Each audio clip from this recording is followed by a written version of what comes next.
Dans le numéro de ce jeudi 20 février 2025 des 12 coups de midi, Jean-Luc Reichmann s'est aperçu que l'un des candidats du jour avait déjà participé et avait été éliminé par erreur. Une situation à laquelle le plus grand maître de midi n'a pas manqué de réagir. Aujourd'hui est un jour spécial. Ce jeudi 20 février 2025 marque en effet les 30 ans de télévision de Jean-Luc Reichmann. Lui qui a commencé sa carrière sur le petit écran avec les Aides-Amour alors qu'il n'avait que 34 ans et désormais un vétéran de la télé.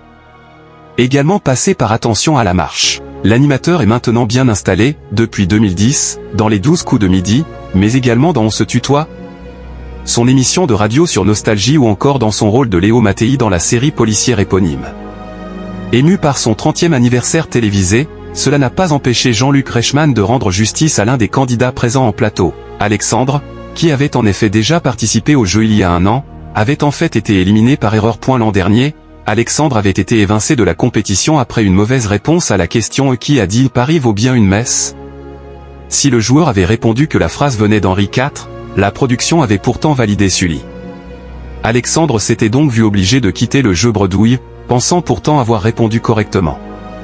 Aujourd'hui de retour, le jeune homme a finalement obtenu justice. En effet, l'équipe éditoriale s'est rendue compte que l'erreur venait d'elle et l'animateur l'en a informé en plateau, devant l'ensemble du public et des téléspectateurs.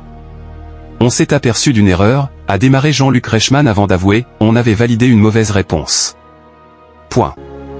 Finalement, c'est vous qui aviez raison.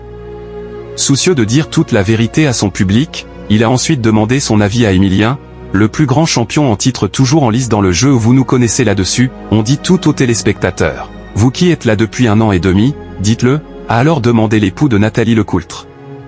Emilien a alors confirmé que chaque fois qu'il y a des bourdes, effectivement c'est dit. Le petit ami de Jessica a ensuite poursuivi, en toute bienveillance envers son adversaire, le volonté de réparer est là et la présence d'Alexandre aujourd'hui le montre. Tout est bien qui finit bien. Merci de nous avoir suivis, si vous n'êtes pas encore abonné, veuillez vous abonner et surtout activer la cloche de notification pour ne rien rater.